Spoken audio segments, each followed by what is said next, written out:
Ladies and gentlemen, welcome to My First Business, the podcast. I'm your host, Naeem Pervez, and I'm a relatively new and sometimes clueless business owner. And I wanted to talk to seasoned entrepreneurs to help guide me and inspire me and help me understand the best way to grow my own business. So, what mistakes to avoid, how to overcome common challenges, how to identify opportunities, and that's why I created the show for you, dear listener. So, if you're new to business or old, I don't care, I'm not an ageist. I bring on guests from all sorts of industries, and they are full of wisdom that you'll chew right up. And each episode is going to be like a conversation with a mentor that you never had. My guest today is Murtaza Manji. There were a few ways to describe Murtaza before he started his first business. He was someone who was unable to take instructions because he had a different vision. He was marching to his own beat because his beat was better. And someone who's never taking anyone's permission because, why do that?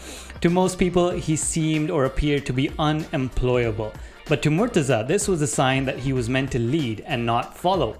Fast forward to a decade after quitting his job, Murtaza has started 3 businesses, oversees 15 family businesses, and spearheads one of the best business coaching firms in the Middle East, which is Kaizen Consulting Group. Kaizen has helped over 700 companies worldwide, resulting in an average revenue growth of 41% and 840 new jobs created. That's crazy. In this episode of My First Business, Murtaza and I will be discussing how to uncover an applicant's true personality outside the interview, leveraging coaches to get to your goals faster, the 3-strike rule for firing clients, the importance of healthy impatience, being intentional with internal dialogue, the difference between building a business versus a trap, books every entrepreneur should read, and how to avoid resenting the business that you've built. I met Murtaza because his email newsletters are just bangers, and I wanted to meet the man behind them. He was humble enough to respond, and just on our first lunch together, he casually gave me advice that changed the course of my business and massively improved my mindset. I hope he can do that for you too in this episode, so without further ado, please enjoy my eye-opening conversation with Murtaza. Murtaza, welcome. Thanks, buddy. Welcome to My First Business. I want to start off with a question and what it means to you. A certain word. Go on. What does the word unemployable mean to you? Entrepreneurial. And when was the first time you learned of the word in relation to you yourself? Probably when I was on the receiving end of it. Tell me that story. I often joke that the best entrepreneurs are people who don't make good employees. And one of the reasons why I think that is to be successful as an entrepreneur, you need to do some things differently to the way everybody else is. And if you're part of a team and everyone's working the same way, doing the same thing, you're not standing out. And if you were to have a business where you're doing what everybody else is doing, you're not standing out either. Now, in most, maybe not most, in a significant number of businesses, your superiors or managers may not like the fact that you're not doing things the way that you're being told to, which makes you the black sheep. And if you keep doing it, it makes you not a team player. Eventually, it makes you unemployable. And they say, you know what, if it doesn't work, you need to leave. And for you, were you told you're unemployable or did you realize? I realized it before I was told it. And kind of on one of my exit interviews, I was told, listen, you really need to learn to follow the process. Stop doing it your own way every single time.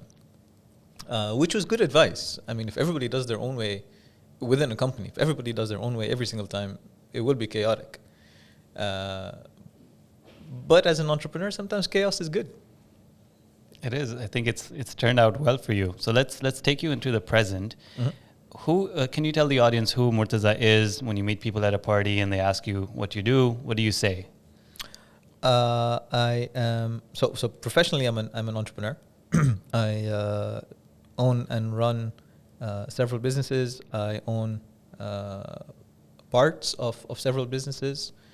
So there's certain, for example, people who come my way who have an amazing business that they're building and I love to be part of it, so I jump on board.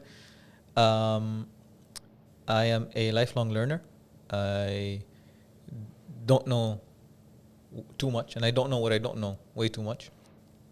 I am an obstacle course racing enthusiast. My passion for the sport is far greater than my ability.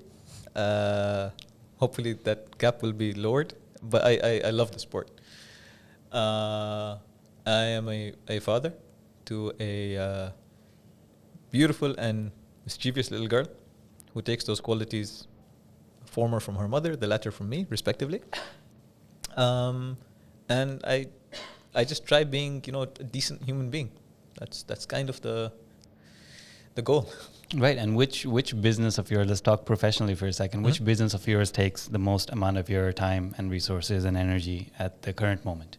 So I run three, or I fully own three, of which two I don't really have much to do anymore. So the one that I am busiest with is actually one that started as a passion project and has now become an extremely lucrative and profitable business, which is Kaizen.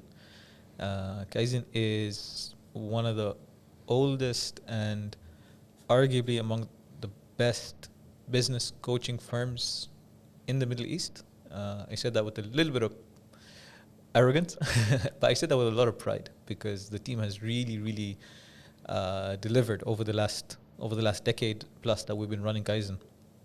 That's the one that takes up the most time, but that's the one that also brings the most joy.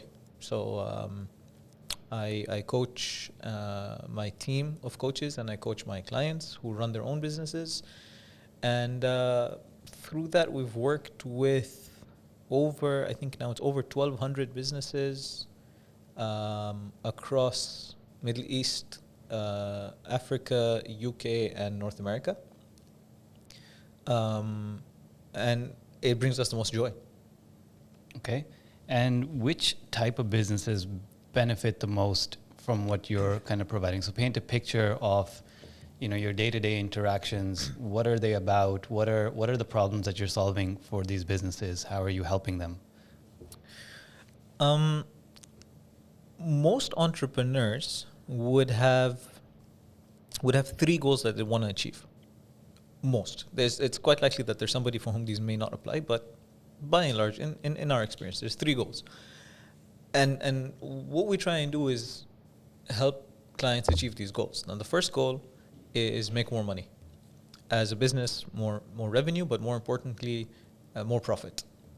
The second goal is to have the team take over more responsibility and for the business to run more efficiently, fewer mistakes, less firefighting, greater opportunities for growth, making it more scalable. And then the third goal for most business owners, even if some of them don't realize it, is for the business to become an asset. Now, an asset is something that is worth something independent of ownership, right? Gold is an asset. It doesn't matter who owns it. It has intrinsic value. But if I have, for example, a phone that, let's say an iPhone, right? An iPhone costs $1,000. And I have an iPhone. But this particular phone only works when it's plugged into a specific cable that's in my house. And if I disconnect it from this cable, it no longer works. Regardless of all the technology, et cetera, within that phone, as an asset, it's useless because nobody would buy it because it's not going to work. When a business doesn't have intrinsic value independent of the owner, it's a well-paying job. You pull the owner out, the business will not continue to function at its current success rate. So in order, those are and you kind of have to do each one. So you need more money to be able to get the business, the tools, the people, the techniques, the processes, technology for it to run better. And the better it runs, the easier it is for it to become sellable. And I'm going to add something for the asset chat over there as well, because just taking it one step further, assets typically increase in value, which the opposite also true. They're not supposed to depreciate. Yeah. just like your phone or your car would. Like if these are on your balance sheet, they're losing value over time because you're utilizing that value. But the second thing that I got from Naval Ravikant, if you know the guy, is asset is something that makes you money while you sleep. Yes. So when I think of it that way, and when you're talking about the independence from the owner, that's a true business then. That is something that, you know, you unplug yourself away from. It's still running, regardless of the time of the day, regardless of where your location is or your time in life. Would that be accurate? That is 100% accurate. A lot of people start businesses because they want to do something that they're passionate about.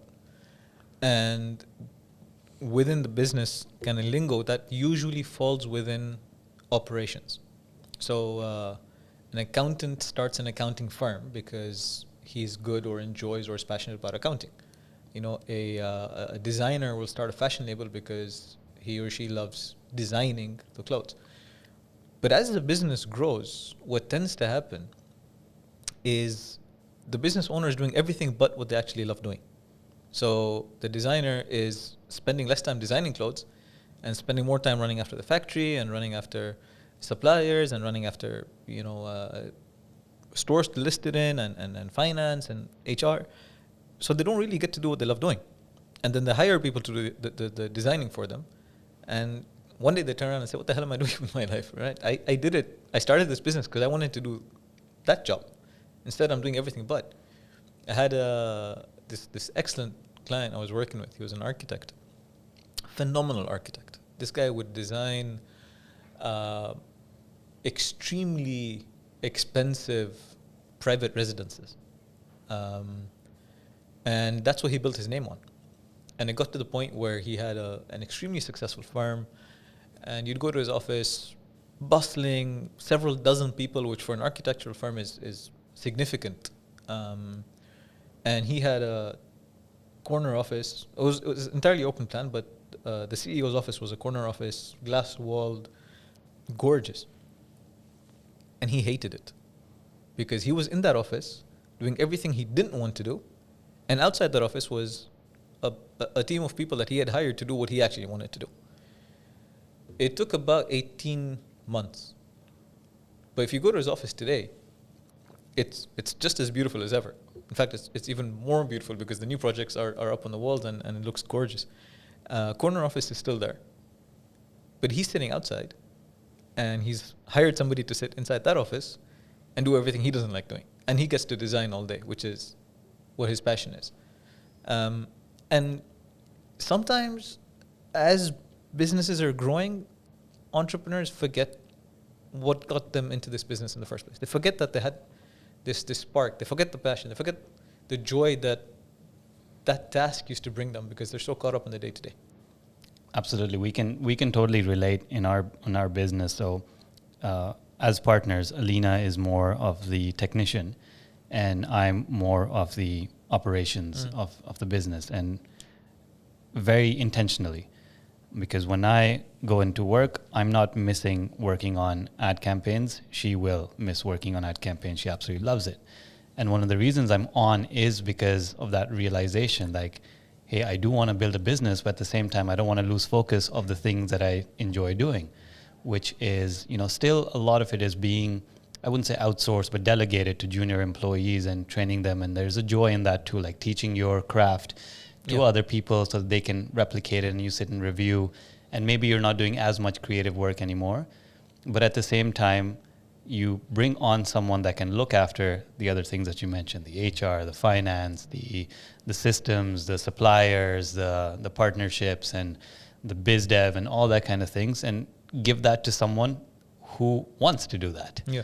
Right? If it's internal or external, like, you know, you bring on someone from Kaizen, like, I don't want to look after the business part. Can you guys look after this for me? Yeah. I just want to do my art or my creative or my technical work. But I'm going to talk about hiring a business or building a business versus building a trap a bit later, and this whole trap of the technicians. But first, I want to go really far back to your childhood, just like a nice psychologist would, and figure out what were you like when you were a kid. What was your immediate environment? What were your influences? What can I catch a young Murtaza doing in his free time? What was your family like? Where did you grow up? I was born and brought up in Dubai. My sisters and I were all born here. When you ask that question, what would you catch young Murtaza doing? You'd probably have caught me reading, because we didn't have a TV in our house until I was 8. So my older sister was 10, and my younger sister was, I think, 1 or 2. That's when we got our first TV. And until then, I had nothing else to do but read. Okay, go out, play, whatever, cycle, football, etc. But that was my pastime. So I was reading way above my reading level at that age. What were some of the books you were reading? Well, I shouldn't have been reading, thrillers and horror mysteries at the age of 8, and I did. And that probably left a scar somewhere. But I love reading. And that is probably the single greatest influence on where I am today. I can't stop myself reading. I will read anything. If there's something written and it comes in front of me, I will stop and read it. And that's helped me in many ways. I have, I think, a fairly well balanced or rather broad understanding of a lot of things, just because I'll read about them. I'll hear about a concept today that I haven't heard of before, and I'll go away and read about it. I heard about, for example, NFTs some time back. Non-fungible tokens. Never heard the word fungible before. Loved it. So I went off and read about it. And now I'm invested in some NFTs. And it was working. It's made me money. So I was born and brought up here. I wasn't a particularly good student. That's where the mischievous part is. And that seems to have been inherited. Bless the little girl. Which was so much worse, because my older sister, was 2 years older than me, was an excellent student. So I'd always get in trouble at school, usually talking out of turn. School back in the day was a little bit more disciplinarian than it is today. So that was kind of the formative years. I also got the chance to see a lot of the work that was happening from my father, my uncles. So there's a family group of businesses that I got to see firsthand, and that inculcated a work ethic that again has served me very well. My dad and his brothers have an incredible work ethic. Like, they are really, really hardworking guys. My dad moved to Dubai in, I think it was January 1981. He came in from Tanzania, which is where we're from. A lot of the family is still back there. He came here in 1981, got a job which he hated. He didn't enjoy. I mean, he might not use the word hate. He had also unemployable. No, he was a really, really hard worker. He's a fantastic guy to have on your team, right? He really wasn't enjoying it here. He had come with a return ticket with a 1-year validity, and back in the day, that was a significant chunk of change, right? It wasn't as easy as it is today. Come the 12-month mark, he's not enjoying it. He's like, you know what, I'm going back. And his brother-in-law said, stay, don't go back just yet. Hang around. There's stuff happening here. Hang around. So he stayed past that 12-month mark. Got really upset that he lost that ticket. But then he got a job at IBM. And he stayed at IBM for 27 or 28 years. Well, IBM, and then he moved to GBM, which is the local branch. But he was there for almost 3 decades. He was, I think, the longest serving employee at his office when he finally stepped down.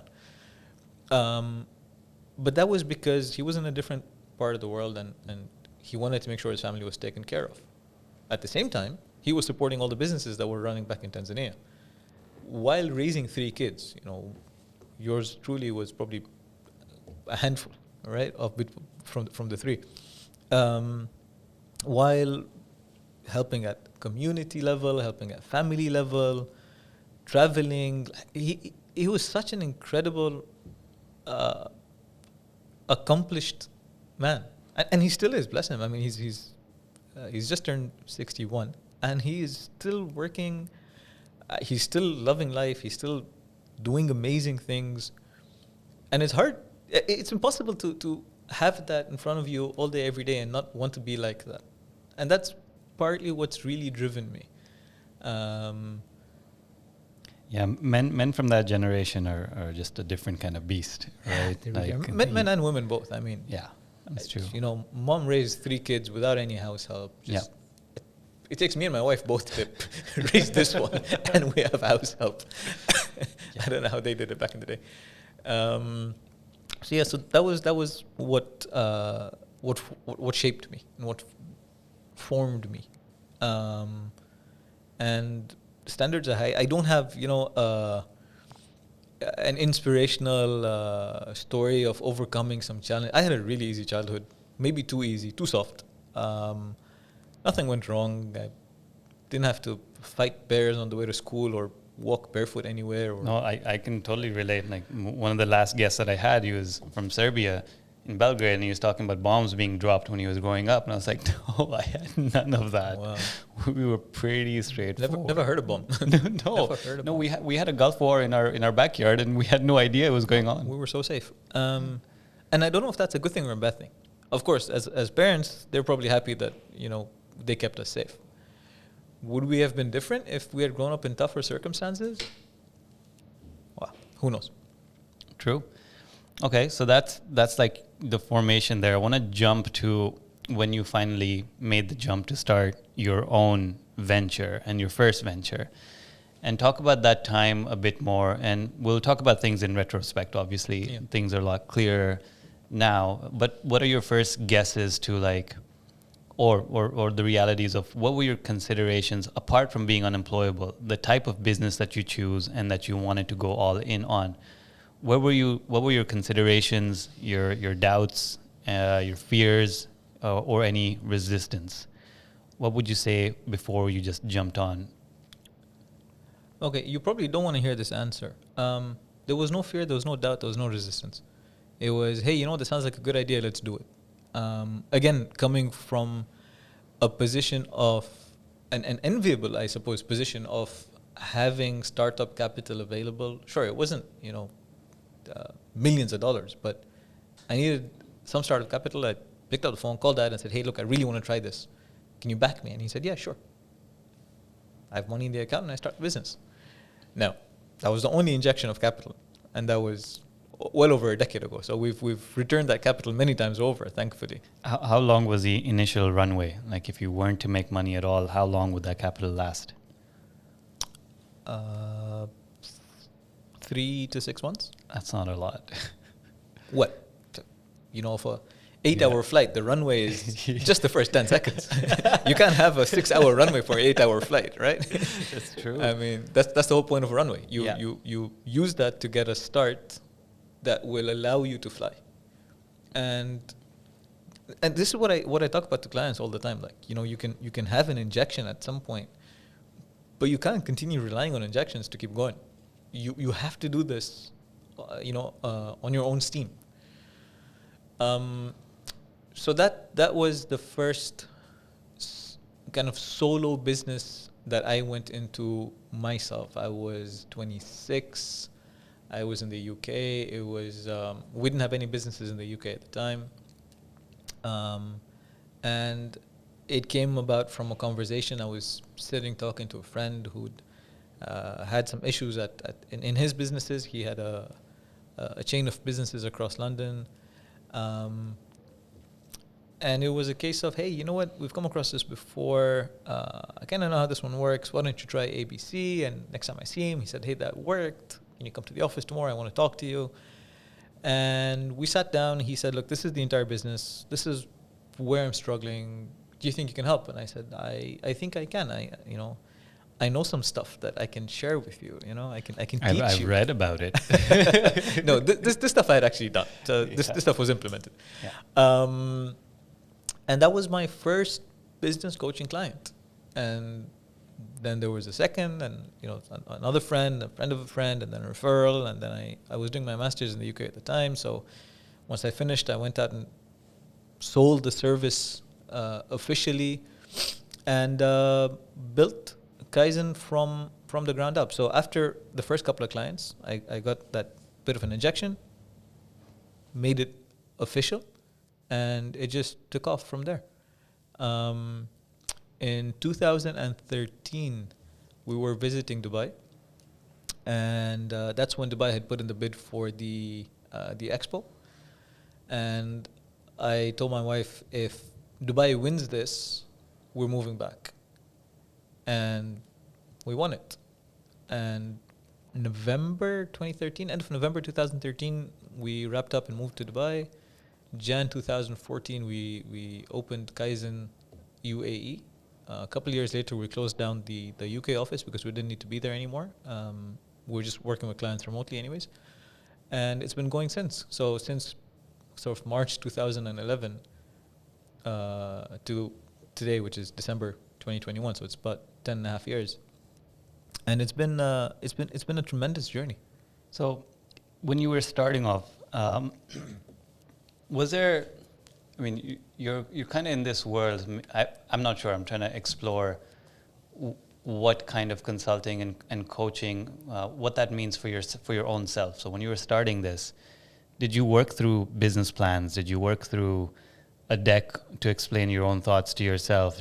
What was your on paper analysis of what the opportunity of this business is, and how did you justify it to yourself? Or was it one of those things that just back of a napkin, or a conversation with the first client over coffee, and then you just knew? Yeah, the last one. The latter. Okay. Yeah, I mean, here's a guy who's an extremely successful businessman saying, I will pay you to sit and talk to me a couple of times a month. Can't go wrong with that. And then there was a second person who was willing to do it, and then a third, and then a fourth. And there's a business here. So the business plan was made, but it was after several clients had already come on board, and there was already revenue being generated. So the proof of concept was there. Yeah, we kind of worked the wrong way around on that one. Would you do differently if you were to go back? No. For Kaizen specifically, I would not do anything differently. Is it something I would recommend to everybody else? Probably not. The nature of our work allows us to experiment with it quite easily. Of course, if you're making a product, you want to figure out the potential of selling it before you actually go away and invest in building it. Services are a little bit different, so I guess we were lucky, and it worked in our favor, tremendously in our favor. Okay, so back to when you were starting again. What was the reaction of the people in your life? What kind of support? Again, I don't want to use the word resistance, but was there an air of negativity and positivity around? And what was that like? What were those conversations like? Definitely supportive, more than negative.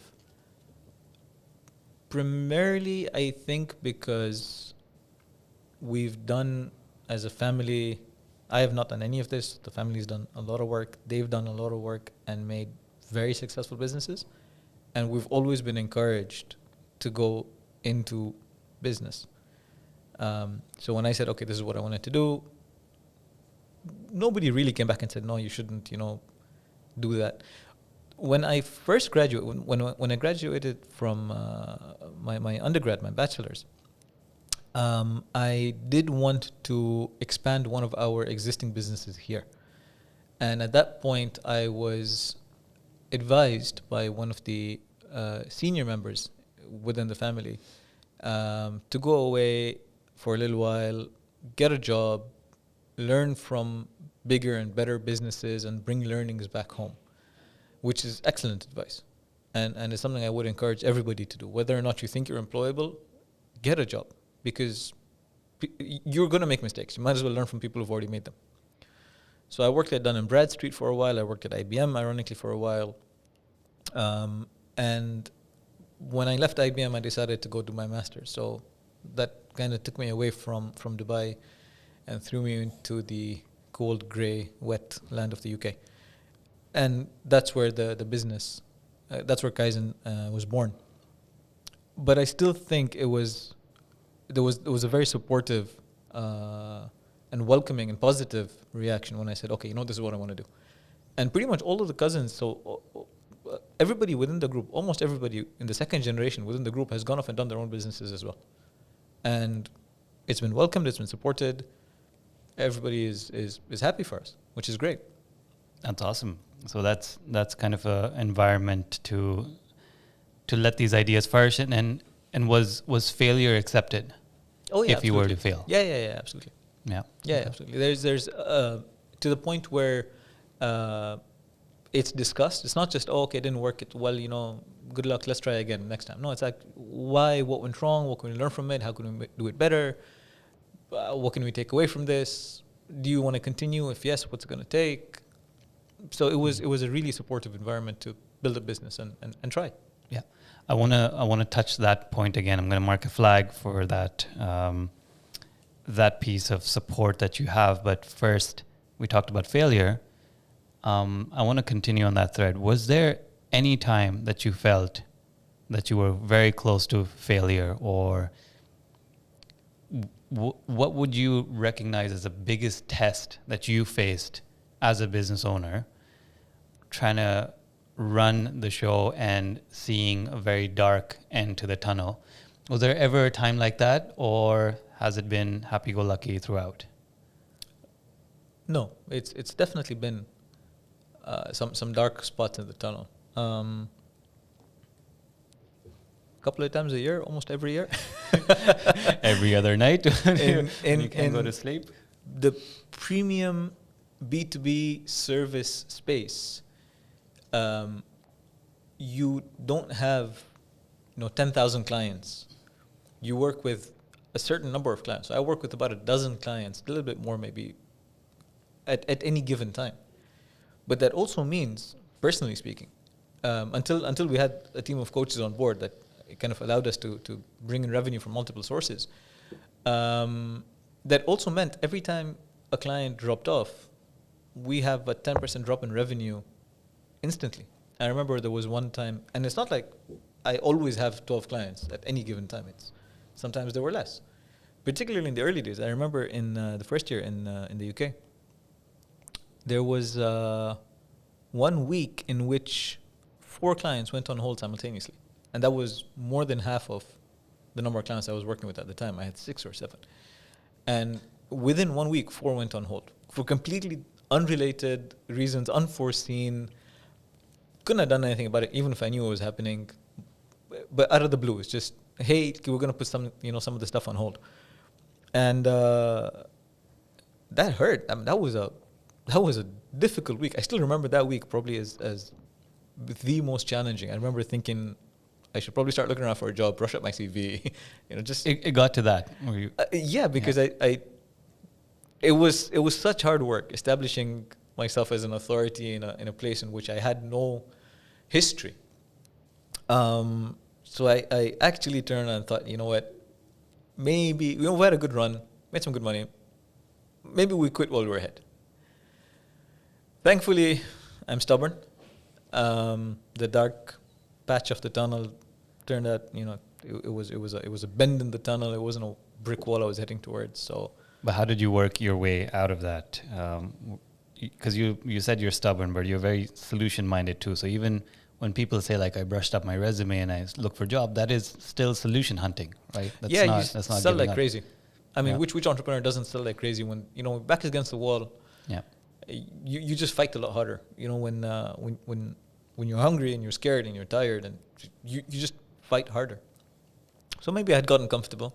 Had 7, 8 clients, I think it was at the time, and at that point the business was still small enough that much revenue was very comfortable, and that week was a huge slap in the face, and I still remember that week. So I haven't lost that. I haven't forgotten that memory of waking up next morning and saying, okay, shit, I have an empty diary and empty bank account. That's traumatic. It's necessary. Yeah. I do not believe I would be where I am today had it been easy as it was before that.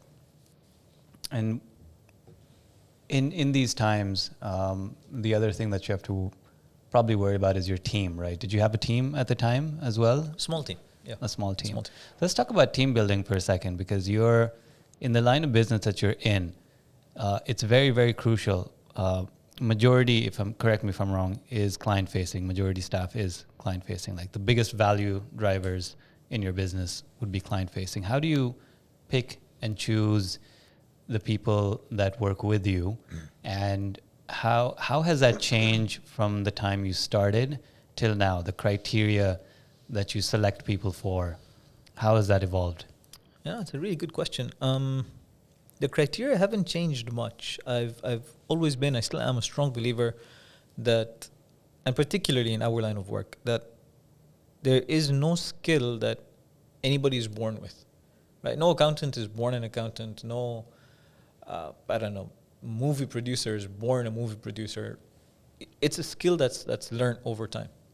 But personalities are, to a large extent, nature, right? So somebody who is empathetic and caring, and the kind of person who would look after a client would look after the client, whether they worked in a B2B service or B2C product, or if they were sitting at home and taking care of their kids. That kind of empathy and care would come out regardless of who's on the receiving end. So you must have heard higher personality train skill. We tried doing that for a very long time, from as early as the UK days. So the interview process goes through understanding them as people first, and as potential employees second. So I want to hire somebody, for example, who is going to be my accountant. How much accounts do you know? Okay, I have this certification, I've done that exam, and I'm doing my, ACCA, CPA. I'm already lost. I don't know what he's talking about. So even if he wants to pull the wool over my eyes in terms of his ability as an accountant, I can't judge him. He knows more than I do. That's why I'm hiring him, technically. But if he's the kind of person who can show me, in my last job, I didn't have to, but I worked a couple of extra weekends to implement this cost-saving measure. Or I found out that we were overpaying, so I went off and I found vendors who could provide it cheaper, and I saved the company money. Or I am usually the person that holds the team together, and they can demonstrate that. It's easy to say, talk is cheap. But if they can demonstrate their personality, I would probably bring them on board even if I don't have a job for them. We'll find a job. We'll find a role in the organization. But that's the kind of person that you don't want to lose. And perhaps the biggest change over the years is I'm less patient with, am I allowed to swear on this podcast? If you want to. Okay, so I guess if I quote a book, it's not swearing, right? So there's a book called The No Asshole Rule. I've become less patient with assholes. If somebody's not pulling their weight, if somebody is not who I thought they were, I have shortened the time that I allow them to show me that they can change. So it used to be several months. Now it's several hours, several days. But if I'm not seeing the personality come out that we need, thank you, goodbye. No, I totally agree. And this is something that Alina kind of embodies intuitively as well when she was making her first hires. And the only word she changed from higher personality trained skill is higher attitude trained skill. And we've been very careful with the attitude, because we usually are looking for people that are fresh graduates. So they're not going to have skill. And we have a good, solid training mechanism in place to train anyone. We have giant operation manuals and a framework and a checklist for everything that we do. So it's easy to train. A monkey could pick up and do some of these things that we're requiring in our day-to-day, but we can't train attitude. And we try to filter out, kind of similar to you at the moment, and we're trying to learn how to filter out. And it's easier said than done, right? Yeah. Like, how do you measure attitude? There's no metrics for it, and it has to come out from your gut, from your feelings. Like, for example, making this a bigger conversation about why we started the business. The top 3 reasons that I can think of is, 1 is to have the lifestyle that we want. 2 being the money. We have to make money to survive, and it doesn't have to be $1 million a day, but we have to be comfortable. And number 3, our business is our creative expression. So if you look at point number 1, lifestyle, which means that we want to be able to control the kind of days we have, the kind of weeks we have, which means the days are very heavily affected by the people that are in that day. Absolutely. Whether they be your clients or your employees. So if I'm going to spend that much time with you, and I was lucky, as you said earlier, like go get a job before you start a business, because I was managing people before. And I was blown away sometimes. I don't know if you felt that in your early days. Sometimes when, as a new manager, I looked at resumes and I was like, wow, so qualified, so much experience. They come into the interview and I was intimidated by them because I was 27 at the time, interviewing 50-year-olds. And I was just mesmerized. And then I hired them and I had to let them go in 3 months because I couldn't figure out the attitude problem initially. And I didn't have filters for that. So right now, our interview process, like our first interview does not feel like an interview at all. It is a conversation with the founders. We're laughing, we're joking, we're because humor is big for us, big part of our culture. We're trying to see if these people vibe with us, jibe with us, with our kind of humor. Okay, they do laugh. Okay, they make jokes themselves, they're comfortable too. Versus someone who's very focused on the skill and the things that they've developed. Like that's important, but we'll train you on that stuff. I want to see if I can spend 8 hours with you. And will you grow? Yeah. Will you take the initiative? Are you genuinely excited to be here? Like when it's a filter for them as much as it is for us, right? Like I want employees or potential employees to use that conversation to qualify us as employers. Yeah. Not just the other way around, which I hope Dubai gets a bit more of that. I don't know if that's the right way right now. Again, as you know, all of business is an experiment, and we'll see how that goes. Switching topics. Can I just bring up one strategy that we had actually implemented for a client, and hopefully this will help someone who's listening to this. We've actually done this with a couple of clients. When there is, so in an interview, it's a rather controlled environment. And a person can show something in an interview which may not be real once the interview is over. But within that hour and a half, 2 hours, anybody can put up a show. So I remember many years ago, I had a client whose business invariably, several times a week perhaps, would have high pressure situations. There'd be a lot of stress, there'd be a lot of tension, things are tight, deadlines, tough clients, etc. A lot of things to juggle. And his biggest challenge when it came to hiring was, how do I know how someone's going to perform under pressure in an interview? How much pressure can you put them under? At the end of the day, they know that in an hour, this thing's over. It could be as difficult to test. You can be as hard as you want with them. They know, in an hour, this is over. But can somebody do that all day, every day? So you know what? We started with these guys. After I think it was their second interview, I can't remember their entire process, but the first interview was basics. The second interview was like skill. So after the second interview, they would go out for lunch together. And he lived near, I think it was Mall of the Emirates. He worked near Mall of the Emirates. So he would take the applicant and say, hey, let's go for a bite to eat. And they'd go down to Mall of the Emirates. They'd have lunch together, or maybe a coffee and some bitings together. And then he would take them to Magic Planet, to the arcades. What? And then he would play with it. He's like, hey, let's have a game of table hockey, or the air hockey. Yeah. Air hockey is probably the most stress-inducing game in the arcade, right? Yeah. And he would play air hockey with, and he's really good. And he would see what they'd be like when they're losing. Like one goal against them, second goal against them. And then if they start getting pissed, they start banging the thing that you use, I don't know, the racket, they start getting frustrated. You're not going to do well in this company because you're not doing very well under pressure. That is so smart. It is, isn't it? And what's your version of that? What does Kaizen do? Well, we don't have a lot of pressure. Do you take them to Dance Revolution? I have to be better at them to be able to trip over my own feet if I had to try. But that's the sort of situation creation to try bringing out something that is important when hiring. Now, everyone has to get creative. So Google, for example, is famous for their really random interview questions, which have got nothing to do with the answer. You know this. Yeah, like how many golf balls can you fit on an airplane? Yeah. And why do they ask that question? Just to see how you think. What's your thought process? You could be off by, an order of magnitude. Instead of 800,000, you could have said, 15,000. But as long as you can explain your thinking, this is why I think this is going to happen next, they're happy with it. So what does your company need from your team? Is it problem solving?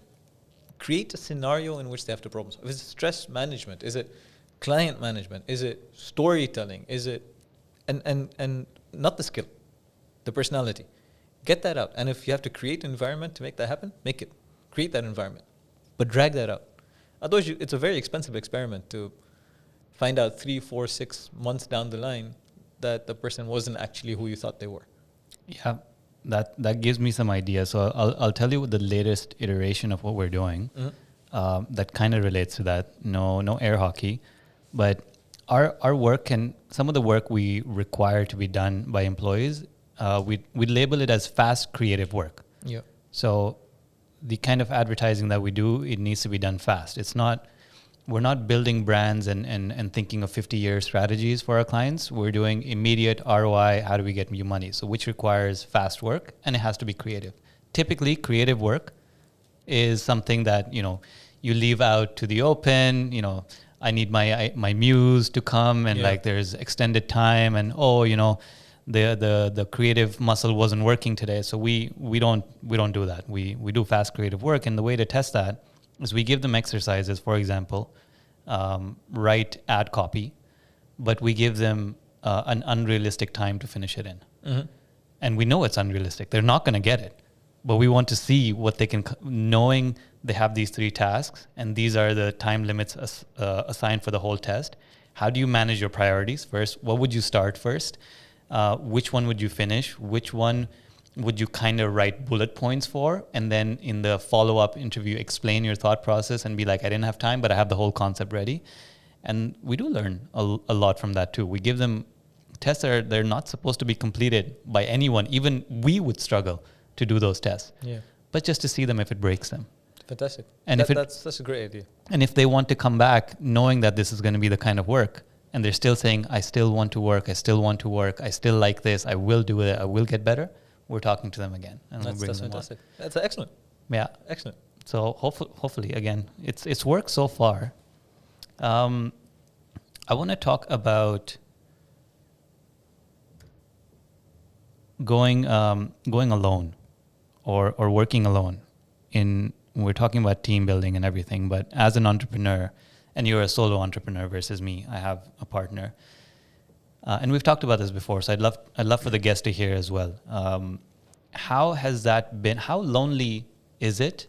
And how do you supplement yourself with people, thoughts, books, whatever it is? How do you run a business by yourself, making the decisions all by yourself, knowing that the buck stops on you, get things rolling, kill projects that are not working?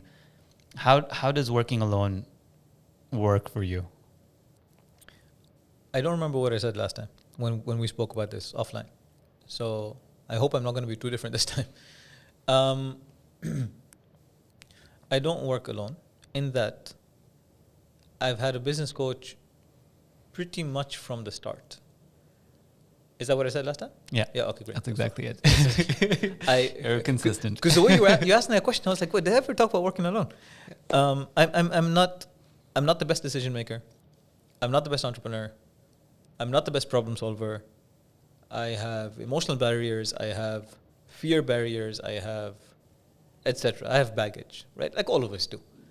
And I say this to clients all the time. It doesn't matter how smart you are. You can't see what's just behind you. Unless you have a mirror in the front of eye you. can't see the eye. The eye can't see the eye. The eye cannot observe itself. It's not a reflection of your intelligence or your capacity. It's impossible to see certain things. That's why we need mirrors. That's why we need cameras. That's why we need other people. As a business owner, even though you guys, for example, you run the business together, which is fantastic. I think if I'm not mistaken, the statistics on a pair running a business is higher chances of success than a solopreneur. Whew, thanks. And three founders, I think, that's from memory, 3 founders have a slightly higher chance of success than 2 founders. But after that, it completely drops off a cliff. So 4 founders, I think, has even less success than a single founder. Because now it is too many cooks. So Wow. 2 is fantastic. 3 may be even better, but 3 is quite hard. 2 is great. Now, what happens if you don't have a second? Bring one in. And I am a firm believer in the power of coaching, business and otherwise. I've had life coaches, I've had sports coaches, I've had business coaches, I've had leadership coaches. I have been in those roles, on the business and leadership side for clients. We have those internally, so I guess we're fortunate. We can turn to our team. There's 1 or 2 people within my team that I can have a very candid conversation with and say, hey, listen, you know what, I need to talk about this thing out loud. I know it's got nothing to do with you, but I just want you to feed back to me, and let me know if I'm missing something. And then I have coaches that I pay for, and I have never charged a client as much as I have paid my coaches, like just to, just to prove that I actually believe in what I'm selling, right? So I've paid a lot of money for coaching over the years, and it has made back multiples. And I'm still paying for coaching, and I will always pay for coaching. But if somebody can't bring on a business coach, you said books. I mean, I do not know of a successful business person who is not an avid learner. Maybe it's not necessarily books. Maybe somebody prefers podcasts. Maybe somebody prefers seminars and live workshops. But somebody who's refusing to learn, sure, they'll get lucky. They have a monopoly on an industry. There's no other big players. They have deeper pockets. Those are one-off cases. You can't replicate those. But if you're an average Joe and you really want to get ahead of everybody else, it's going to come down to how much you know and how much you're willing to learn, unlearn, relearn along that process. How many times do we challenge our own assumptions? This is an excellent product. Yes, is who? What if the market's moved on? It's an excellent product in a dying market. Who's standing up to me and saying, hey, listen, dude, you're heading for a brick wall and you're going faster and faster.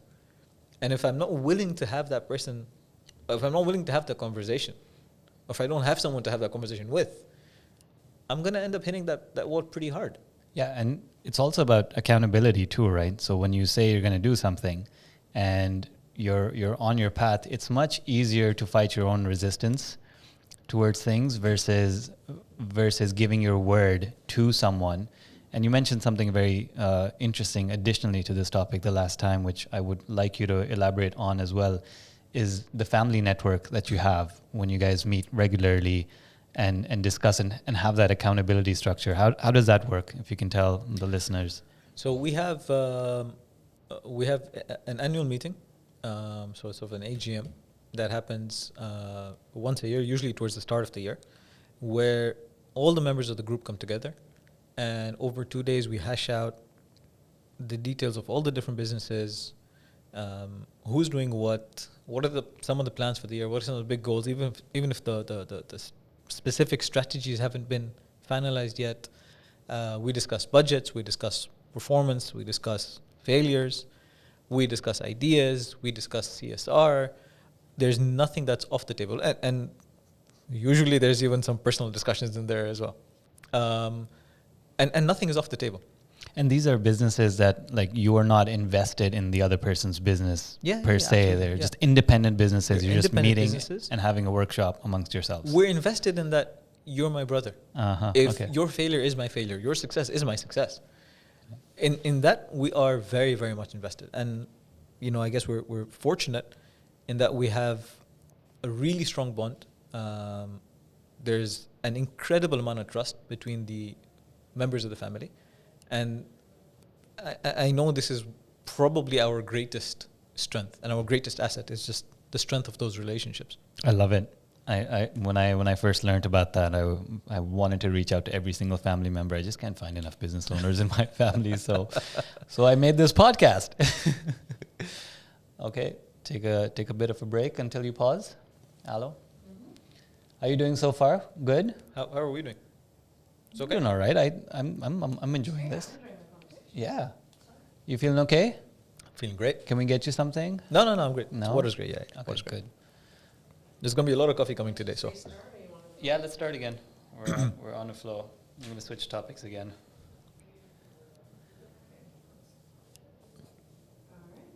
Okay, switching topics again, but actually kind of going back to something you were talking about earlier. So you have skin in the game in the sense that you're a coach who has a coach. Yeah. And you talked about, paying your coaches more than you charge your clients. I want to understand, the service business mindset where you're actually charging for intellectual value. How do you think of pricing and negotiation when you talk to clients? And how do you pair that with the value that comes for the intellectual work? Because it's not widgets in a factory anymore, and it's not really determined by the market as well. I think correct me if I'm wrong, it's mostly determined on who you are. Would that be fair to say? Yeah, you're spot on.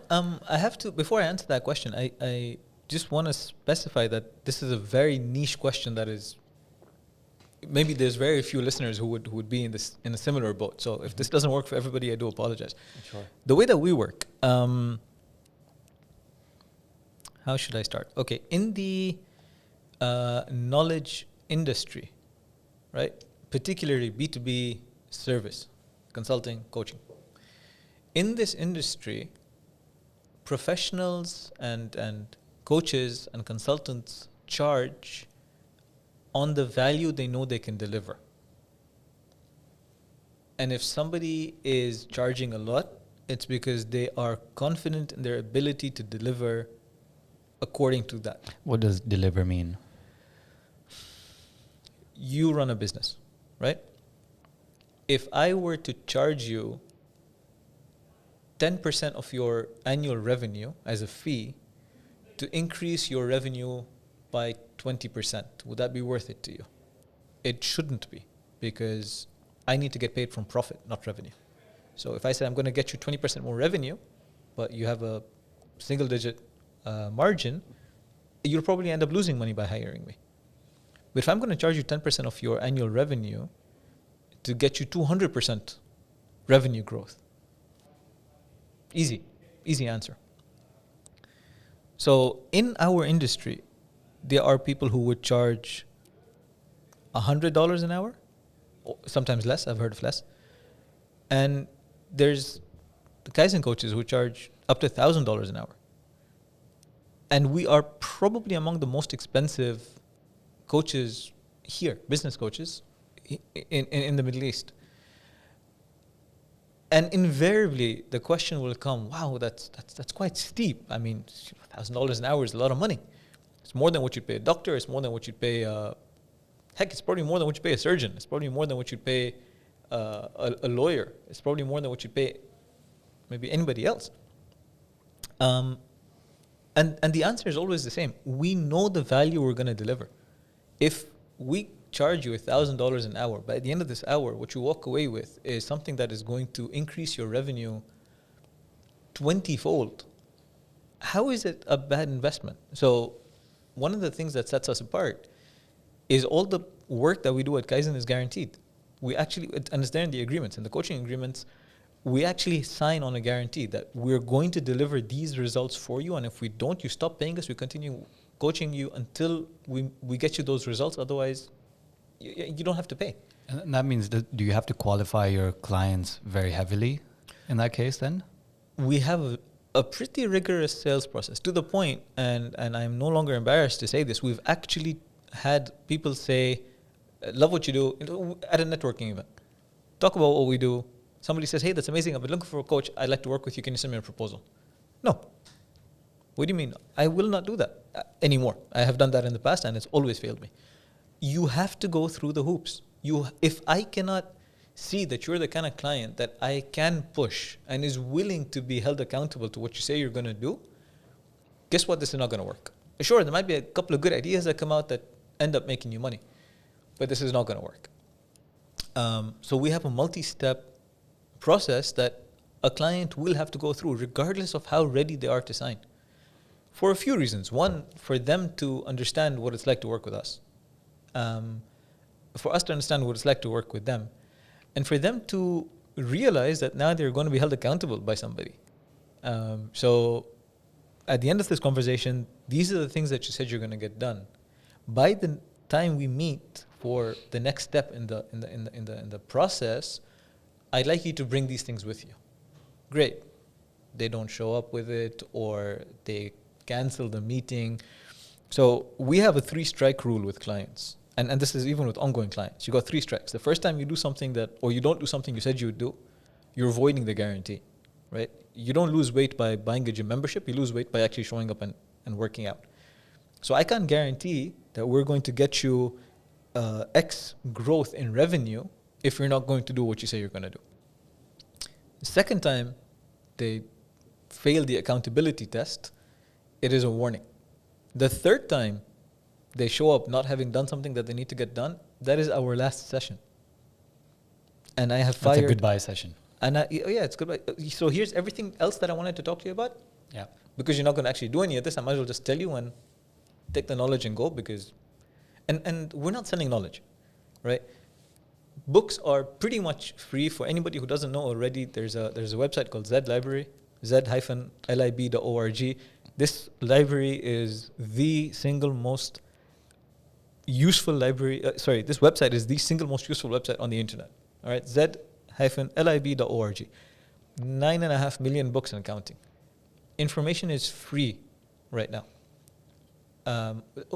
That's actually one of the reasons why we don't work with a lot of startups.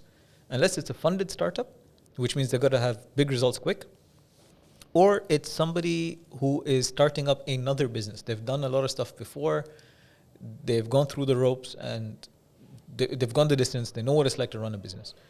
Those are the startups we would tend to work with. If it's somebody who's coming out the first time, I want to try something, have an idea, we don't work with them. I'll sit down, I'll talk to them. I'll give them a list of books. Tell them a bunch of things to do. But at that point, for them to take out money and invest it with us is not the best use of their money. So I'll say, do all of these things, come back in 2 years. And they do. We have a number of clients who I had a coffee with, and 2-3 years later, they show up and they say, hey, you remember me? I say, yeah, I do. Look what I've done. Fantastic. Now I want to work with you. Let's do it.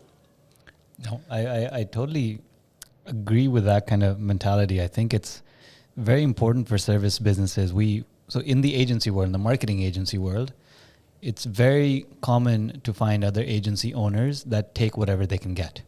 Yeah. Right. And they work at any price, and they would deal with any kind of shit that they get from the client. And this is the understanding that we've cultivated, something similar, that in any service business, maybe this is true. Like if it's a two-way relationship. Our service cannot work without your input. So in the marketing world, if we talk to a business owner who has, forget about the understanding for marketing. If they don't have the respect for marketing and advertising, it's not going to work. Yeah. Right? If they're a technician who's, let's say, a law firm or an immigration firm, but they don't have the respect for the sales process and the respect for the advertising and respect for marketing, no amount of work we do will be beneficial for them. Yeah. Because you can generate them leads, but what's going to happen to the leads? Oh, they had these objections and we couldn't close them. Like, okay, what's your plan to work on them? It's like, no, we just want better leads. It works both ways, right? Or we would say we need good amount of content from you. We need, for example, video content from you that we can use to sell your advertisements. Like, we don't have any of that. It's like, then how do I leverage your current work and service and your model and your customer experience and your giant thinking about how you wow your customers? That is very important for me in my advertising. Yeah. You can't throw money at your poor sales problems. It's not going to work. Yeah. And we're trying to go through, I wouldn't say as rigorous as you, but sort of a qualification process. Again, the first call with our clients is very, I think, similar to what you talked about in the networking event. It's like, we're not open to business yet. We're chatting. Yeah. And maybe we're making less money than we should. And I'm pretty sure we're making less money than we should. But it's, again, goes back to the thing of why we started the business, the lifestyle. Bingo. We can't have knots in our stomach on a weekend wondering about that stuff we had to get done from the other person, from the other client who didn't do their part of the work, and they came to us 2 hours before the weekend and said, "Hey, can you do this for Sunday morning?" Yeah, and we just say no. Yeah, can't do that. The no asshole rule works for clients as well. Yeah, absolutely. No, we have written down emails. Our first step is, when we're thinking of like it being a toxic relationship, is we start writing an email, which we call the firing email. And we do different variations of that. So Alina and I like talk about them, like, okay, we'll have to get rid of them, but how do we do it? And what's the reason? How do you do it politically, right? Because Dubai is a small market too, right? Yeah. You don't want to burn a bridge. To fight an asshole, you don't have to become an asshole. Absolutely. You can take the higher ground, and we found that being honest is the best policy, right? And if a situation is going in a certain way with a client, we can mention like, this is why we're unable to continue, and these are the honest reasons. But do it in a very professional way, in a way that they understand. Yeah. And respect, hopefully. And we haven't, the respect hasn't been reciprocated so far. We've, when you fire a client before you even hire them, like you were talking about, like you don't take them on. And we write a response, or we call them and we tell them like, it's not the right time. You need to go work on X, Y, Z. And then when you're ready, then we can talk again. And we do it very respectfully. Give them a whole action plan, just like you do. Like, go read these books. We're like, okay, here's what you need to do for video. Here's what you need to do for images. Here's what your website should be like. Here's what X, Y, Z should be. And then in 6 to 8 months, let's talk again. We hear crickets after that. It's almost like a slap to the face or an insult. Like, how could you say no to working with us? We're supposed to be the client, and which is a great example of why we let them go. Exactly. There you go. Yeah, fantastic. So you can tell that this guy's going to be a headache. If not now, at some point, invariably they're going to piss you off. That's how you measure, I guess, respect, right? That's just an estimate for how you can measure. We talk about this in relationships, right? Most relationships, you only know their strength when you go through a tough period. Yep. Yeah. Like if you're dating someone, you're looking to marry them, but you've never had a big fight, don't marry them yet. Wait to have that big fight, because you need to see that stress situation, right? Yeah, you need to put them in that situation. So we have these with clients all the time, and you could be anti-fragile about it and like grow as, with that little mess, maybe your relationship grew stronger, or it's a sign that, well, it's kind of on its close, but we haven't developed a three strikes rule. That's pretty cool. Yeah, you know what? How long have you been doing that for? Since the beginning. Oh, really? Yeah. Okay. I didn't call it a 3-strike rule, but as soon as I start feeling that me and this client are no longer seeing eye to eye. So if I'm sitting across the table from a client who isn't telling me the whole story, I will be limited in how much I can. You go to the doctor and you tell them 2 out of 6 symptoms, they're going to treat you for something completely different. Turns out the problem was something else all along, and the solution doesn't then work, and then you turn around and say this doctor doesn't know what they're doing. Well, not entirely. Yeah. So maybe have a probation period for a client. So like, you're going to come on board. We're going to do your first 90-day campaign like this. This is exactly what we're going to do. At the end of 90 days, both of us are going to decide if this is going to become a longer thing. Maybe something like that should work. Absolutely the case. I'm smiling right now because that's what we put in our clauses now, that we don't do contracts, but we do a first 3 month, like, you can't go anywhere, I can't go anywhere. We have to come and figure this out together. Yeah. And then we'll tell you if we can get you results. And we'll be very honest. It's just that Alina and I are both very competitive. So even if we fail in the first 90 days, there's parts of us kind of introspecting and saying like, okay, we could have done things differently. And then we kind of go and tell the client, like, give us another chance. We didn't perform the best. We want to try this. We want to try that. We go with solutions. And we're like, between the two of us, she's more of a, and forgive me for saying this, but people pleaser versus I am, and we kind of meet in the middle in that front. But it's much easier to say that I'll just walk away from a certain source of revenue, monthly income coming in from a client, than just saying like, sayonara, see ya, bye bye. How do you reconcile with that? Do you think of like the abundance of clients that you'll have at the future time? We're not a volume business. For us, there's always going to be more clients than we can handle. Always. Our marketing is good. Our reputation is great. We get referrals. It's not to say that, if all our clients today stopped, we'd be okay because we can replace them tomorrow. It's not like that either. But I have gone beyond the point where I would lose sleep over a client stopping. Not going to happen anymore. Because I am confident in my team's ability to continue delivering and growing. And this is not arrogance. And this is something which I think business owners need to develop, which is a little bit of confidence. And not just everybody needs to develop this. There's foolhardiness, running into a situation completely unprepared and, swinging as you go along. And then there's never pulling the trigger because you're always too scared and always planning and always thinking and always, coming up with reasons, and everything's not perfect and therefore you can't pull the trigger. But then there's this middle ground, which is I don't know the answer, but I'm confident in my ability to be able to figure it out as I go along. And that's the whole, jump off a cliff and build a plane on the way down. Yeah. If what did Branson say? If somebody asks you to do something that you don't know, say yes and then figure it out. Because you need to have that confidence in yourself and your team that, you know what, we can do this. We've never done this project before, but we're going to figure it out. Yeah. We've never solved this problem before. We've never had this problem before, but we're going to make it work.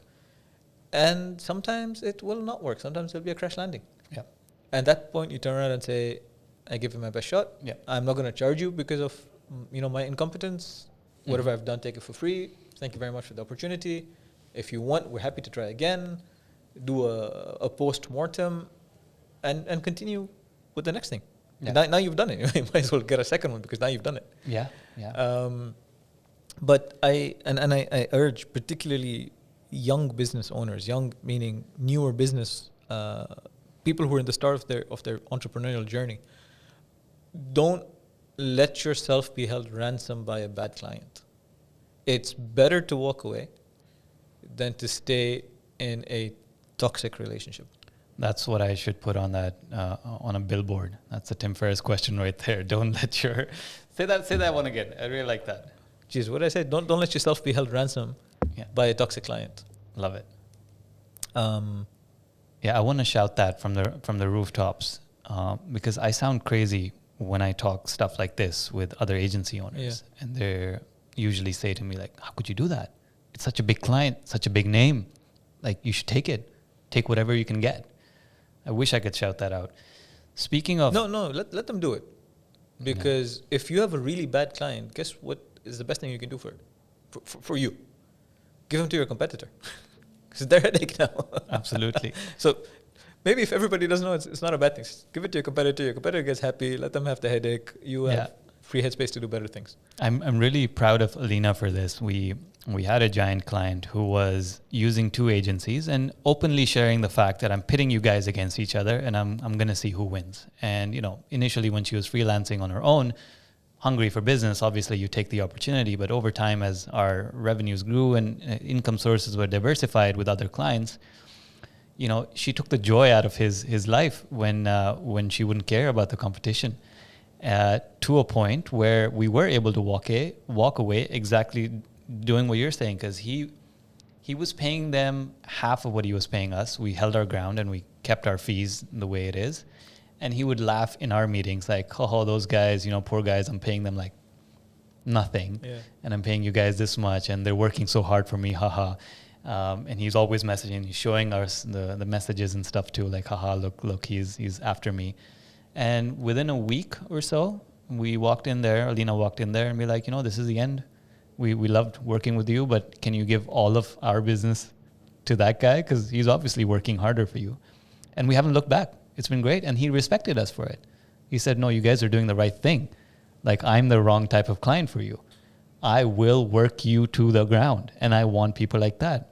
And you guys are, and he called this the Canadian trait that we had. Like, you guys have respect in your culture. Like, yeah, we do have respect in our culture. Rare client, but okay. Yeah. He was pretty nice about it. We're still in touch with him and everything. And, he's still doing well.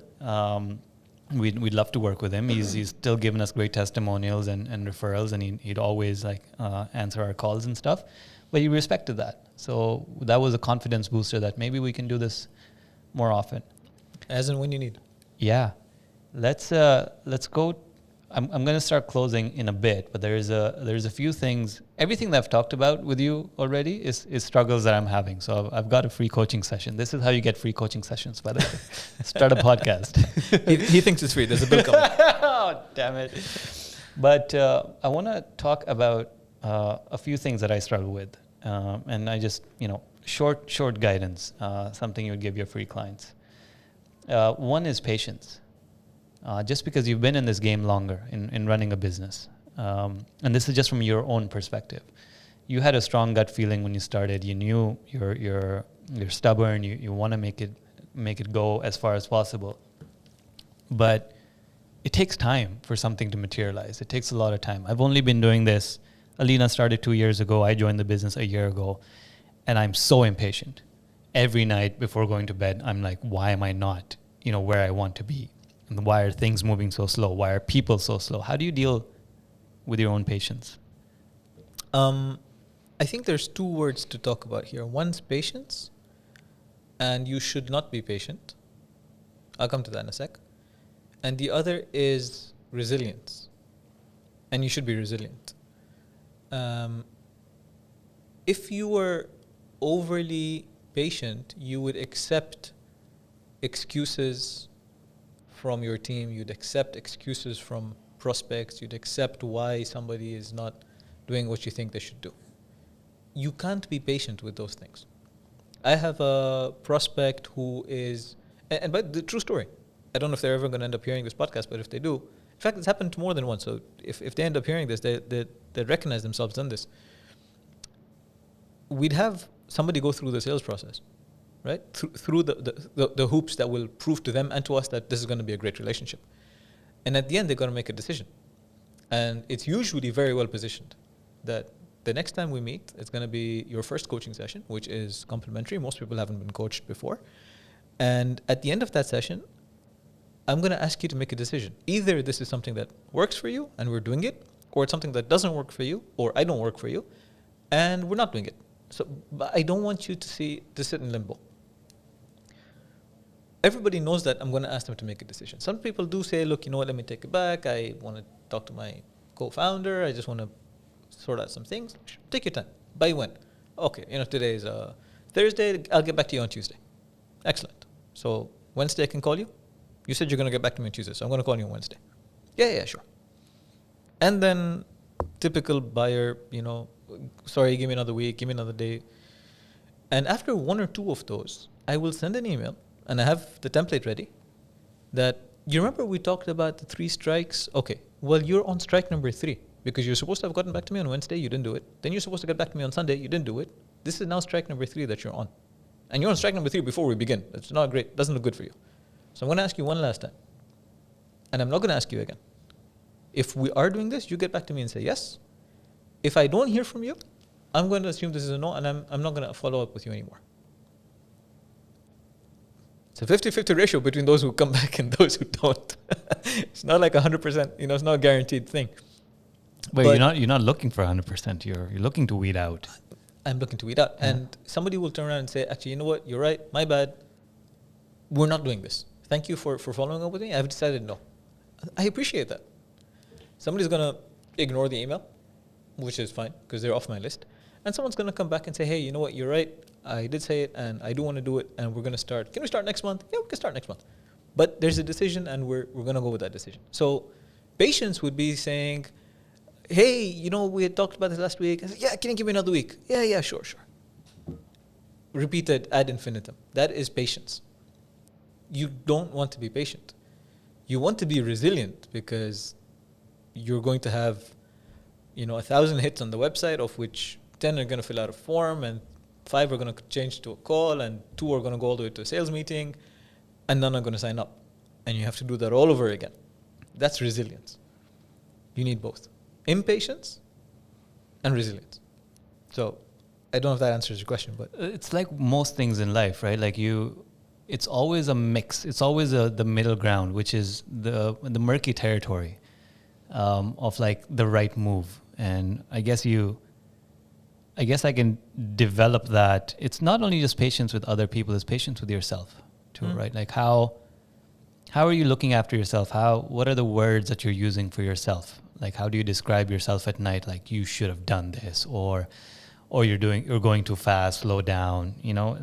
It's always the middle ground. Like it's called healthy impatience. Maybe we can call it that. That's a nice term, healthy impatience. Healthy impatience. Trademark that. Yeah. That's on my billboard. I want to just Yeah. what you said about words that you say to yourself. Mm-hmm. I cannot stress this enough, particularly as an entrepreneur. You have to be extremely intentional about how you talk to yourself. Extremely. You have to, whatever you say to yourself is things that you want to hear. Like the internal dialogue. It is so easy to go down this cycle of despair that, oh, you know what, I didn't do well enough, and I should have done more, and I could have, and look at that guy, and look at this other company, and these guys started after me, and they're doing better, and I lost that big opportunity.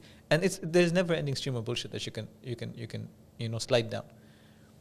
But the kind of the 6 cubic inches between your ears is the only thing that you need to take care of. If you take care of what's inside here, everything else will work out. And if you don't take care of what's inside here, it's extremely unlikely that everything will work out the way you want to do it.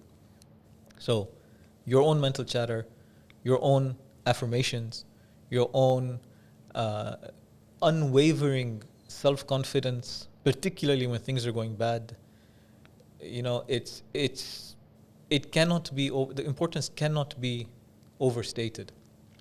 So just on that note of it's a daily challenge. It's like I particularly personal experiences. I need to do mental flossing, a lot of it. We all do, and I think we all do. No matter how built and resilient you are from nature, there's a bit of it that creeps in, and it's just regular dusting that needs to happen. Yeah. You can't just leave it. Yeah, 100%. Talking about something that I really love about having conversations with you, and I love how you think about these things, is your use of metaphors and analogies and stories. How did you pick that up? Like, is that some innate skill with your family?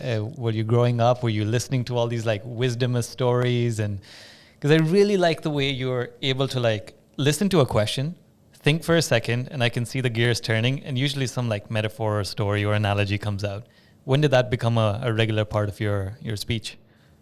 I don't know when it became a regular part of my speech, but I do know when I realized it. I was with a client, and so a lot of the work that we had been doing was with the team, and I was out with the client once. We were just talking.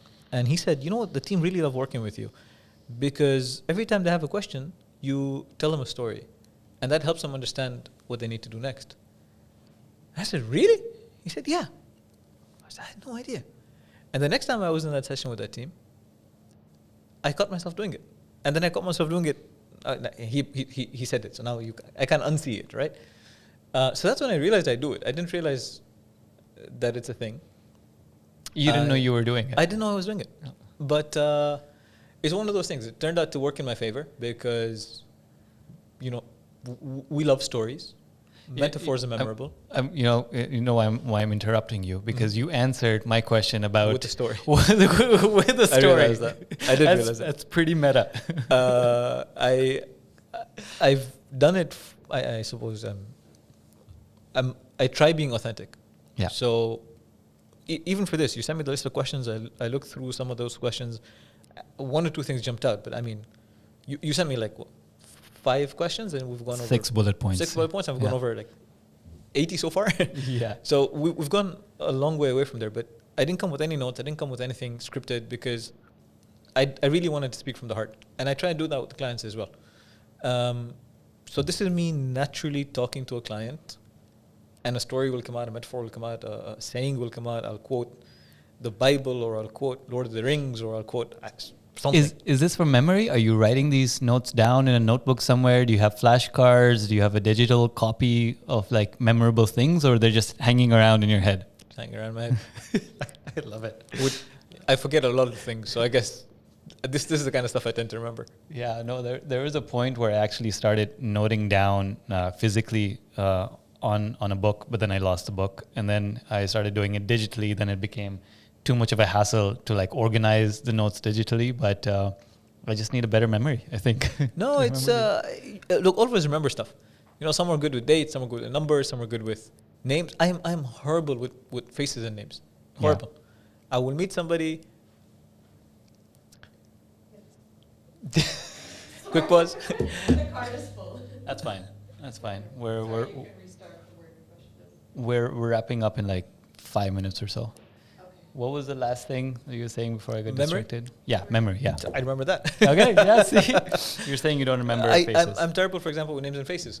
Yeah. So I would be at a networking event, I leave, and I see the person later on. You know, I met them in a suit, and now I see them in jeans and a t-shirt.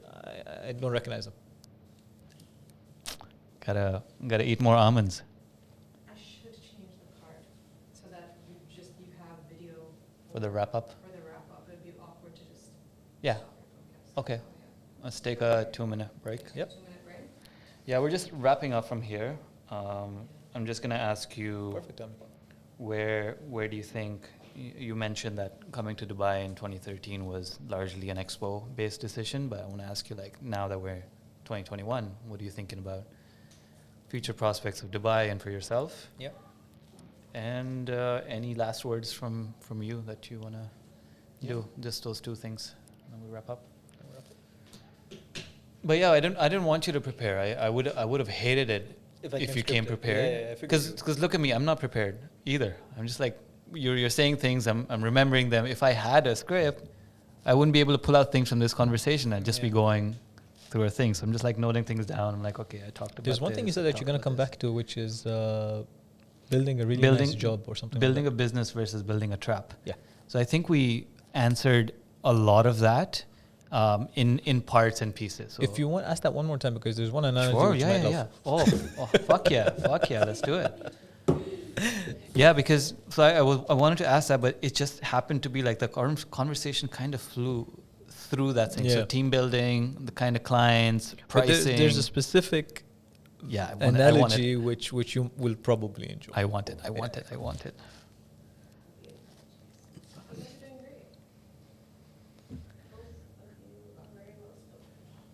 Yay. Hey, make sure the focus is right, because when we did Vook's thing, the focus was off. Well, Haj's focus was really good. Yeah, it's pretty sharp. Peter Pepper. It doesn't block. Peter Pepper put a pill. Are you a Eminem fan? Back in the day. Not anymore? White America! I have this much time to listen to stuff. What do I listen to? He spits it out pretty fast, so you don't need much time. Yeah, that's true. I remember trying to keep up with 50 Cent. Who's the other dude? Who's the guy who had the fastest rapper in the world? Busta Rhymes? Busta Rhymes. Oh, God. I remember trying to keep up with Busta Rhymes at some point. Oh, God. I think I was keeping up, but it was probably just a bunch of sounds coming out. If there's one Eminem song, the new one that I want you to listen to, because you were a previous fan, it's called Godzilla. Have you heard it? No. That'll be what we do at the end of the podcast. Yeah, maybe we can play Godzilla for me as a tribute. Oh my God. No, you should listen to it on your own in the car. All right, it's going to kill you. Like, wait till all the way till the end. It's Godzilla on the listening list. And it's easy to remember. Godzilla. Godzilla. Yeah. So I wanted to, I said I would come back to this earlier. I wanted to talk about building a business versus building a trap for yourself. And we went through a lot of examples of how that could look throughout, like organically throughout our conversation. But I do want to bring it up again. What does that mean to you? Building a business versus building a trap for yourself. Does that ring any sort of stories for you or? Okay, so imagine you are painting a room, right? You've heard the saying, paint yourself into a corner? No. Okay. So imagine you're painting a room, right? You're painting the floor. You're painting the walls, you're painting the floor. And you start off from the door and you're painting and walking backwards. You go into corner number 1 and you go to corner number 2 and you do the whole middle. And then you come to the corner opposite the door and you got a floor of wet paint and you're stuck in the corner. The door's on the other side. The only way to get out is ruining the work that you've done. When you build a business that can't run without you, you've painted yourself into a corner. Now, it might be a really beautiful room. Like the paint job might be the most exceptional paint job in the world. But A, you're stuck. And B, even if you somehow do make it out, there's this big ugly gap in the corner that you used to occupy and obviously you couldn't paint over while you were standing. And that's the trap that a lot of business owners, particularly younger ones, fall into because they take such a vital role of the business for themselves. Okay, you know what? I can't give the finance to somebody. I can't give hiring decisions to somebody. I can't give strategic meetings to somebody. I can't give pricing to somebody. I can't give... Well, of course you can't on day one.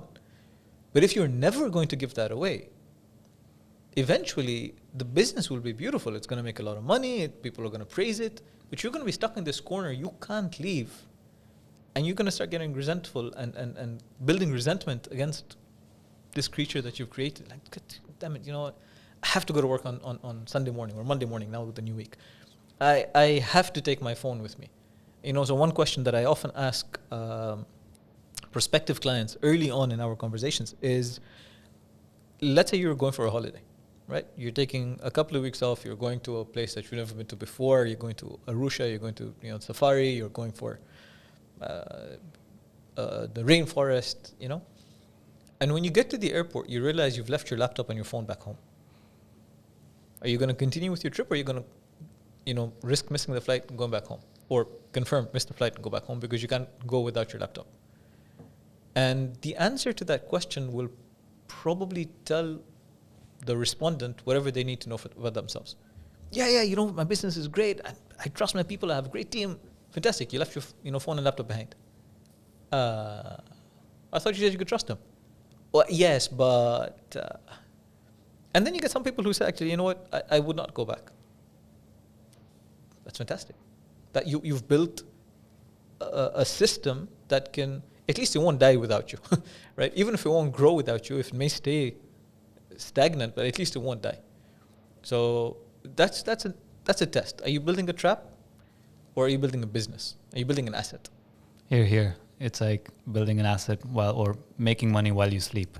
Yeah. I think something that was burned in our memory for both of us was 4-hour work week. Yep. Where Tim Ferriss discovered this for himself, and he had to escape the continent to understand this very thing that you're talking about. And I haven't heard that paint yourself in the corner, but it's clear now. But I did work part-time jobs in university where I'd be mopping the floors for a Popeyes. Yeah. And the first thing they teach you about mopping floors is you start from the opposite corner. Start from the opposite corner and walk back. Otherwise, you're just going to walk and ruin your own work. Absolutely. Same concept. Absolutely. Wow. Okay. Now that's ingrained in my mind. Tim Ferriss. So we have talked about authors. Couple of quick authors. Tim Ferriss. Yes. Hear anything from Tim Ferriss. Yeah. Kiyosaki, to the point of his understanding how money works. Really, really good. Okay. He's got this quadrant of employee, self-employed, business owner, investor. And understanding the journey from self-employed to business owner is what we've been speaking about now. So self-employed, paint yourself into a corner. Business owner, have an asset. And that journey has many steps, and it's a two-way street. You could be going up and slide back, along that journey. Is this the Rich Dad, Poor Dad guy? Rich Dad, Poor Dad guy. Okay. Jim Collins, Michael Gerber, Harry Beckwith. Michael Gerber, yeah, absolutely amazing book. Raving Fans, that's Dan. That's Ken Blanchard. Ken Blanchard. Yeah. Anything by Ken Blanchard is great. 1 Minute Manager. 1 Minute Manager meets the monkey for people who are painted in the corner. Which other books would I recommend? Influence by Robert Cialdini. The Alter Ego Effect by Todd Herman. That is a book that you do not read cover to cover without stopping to do the exercises along the way. It is a must read for everybody. Doesn't matter who. For people in more senior sort of leadership positions, Marshall Goldsmith, who's the world's leading executive coach. And there's so many amazing, authors out there. But please, if there's one thing that anybody takes away from this, be a lifelong learner. You're never going to know everything. There's going to be more that you don't know than you know. And there's going to be more that you don't know that you don't know than you know that you don't know. There's a TED Talk by a guy called Dr. Firestein. It's either Robert or Stuart. I think it's that. I can't remember. Dr. Firestein. Mm-hmm. And if you just, Google TED Talk, I think it's the sphere of ignorance, you come across his talk. Elderly gentleman, he is, I think, a professor of neuroscience or neurology. So basically he studies the brain. He's done this amazing talk about how much you know versus how much you don't know. And it's an eye-opening talk. Please learn. Whether that's a seminar or a Udemy course or a YouTube video or a book or a podcast or a child. Just talk to people and be open to learning and taking stuff that can change the way that you're doing stuff. Yeah, and I agree with what you said earlier too. Like it doesn't have to be one particular way that you learn. Some people learn by just meeting other people and being curious and making phone calls and asking very specific, pertinent questions because they can't. I know really good, successful business friends that can't sit down to read a book. When they finished school, they said, that's it. That's my time with books. I'm not doing books anymore. Yeah. But they are still learning. Yeah. And I'm more of your style. I would rather talk to an author and have that two-way conversation with a book at my own pace. Let it germinate in my mind. Let me create all those connections. And one of the first job that I got out of university was sales. Business development. No one, and I say no one again, wants to graduate and become a salesperson. Everybody wants to do something else, not sales. Yeah. But again, it was one of those times, it was right after the financial crisis, so you take any job that you can get. I got to keep my work visa alive for Canada when I was there, so just take it. And I found books to be immensely helpful. So Robert Cialdini and anything that I could pick up on sales really guided me. Or, you know what it did?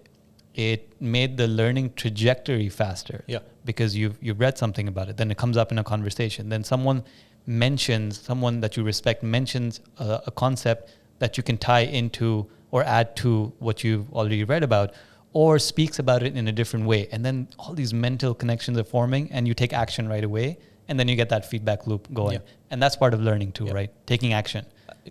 Otherwise, that learning is theoretical, which is limited of value. Exactly. And that's where I struggle with. I do learn more than I act, and I'm actively trying to change that. Trying to take more action.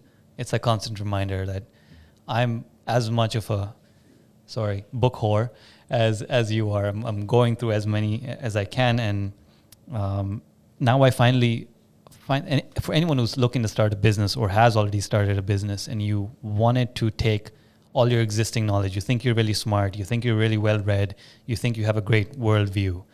If you want to put that in action, start a business. Because you now have no excuses of not implementing the knowledge that you have. Because when you're an employee, you kind of have that excuse like, oh, it's not part of my job description. Oh, I pitched this idea to my manager, but he didn't buy it. Oh, there's office politics preventing me from taking action on this idea. But you really want to put your money where your mouth is with all your intelligence, start a business. You owe it to yourself to start that business, take the action, do the learning. And become unemployable.